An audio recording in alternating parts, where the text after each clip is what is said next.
समाप्त भी कर लूंगा। नामांकन के बारे में आपके द्वारा बताया गया, अभी राज्य सरकार ने सभी प्रमंडलों में विश्वविद्यालय की स्थापना की है। आप खुशनसीब हैं, बेगूसराय का भी 8 कॉलेज आपके यहाँ आ रहा था। संपूर्ण मुंगेर प्रमंडल आपके विश्वविद्यालय में था, लेकिन बाद में धारा 3 का प्रयोग करते हुए सरकार ने बेगूसराय को मिथिला यूनिवर्सिटी में ही बेगूसराय जिले को रख दिया। तो 8 महाविद्यालय आपके यहाँ कम आए। महोदय, हम लोग सभी जानते हैं जो कि आज यहाँ इतने लड़के पढ़ रहे हैं।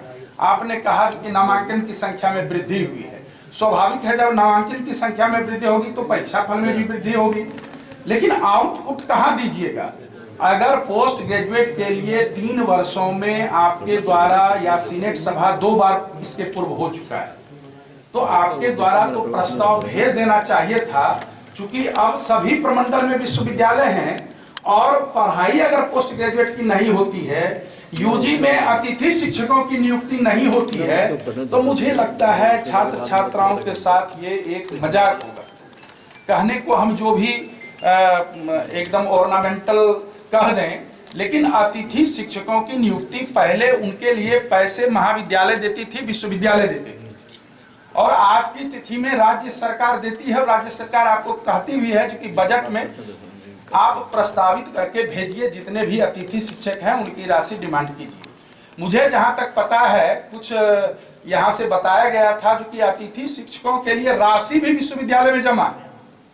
अब पता नहीं, आप लोग बताएंगे क्या सच है, लेकिन अगर राशि जमा है तो महोदय क्यों नहीं नियुक्ति हुई? अगर नियुक्तियां होती तो फिर यहाँ का नजारा और कुछ रहता। इसलिए महोदय, इन सब बातों पर हमको लगता है समीक्षा करने की जरूरत है।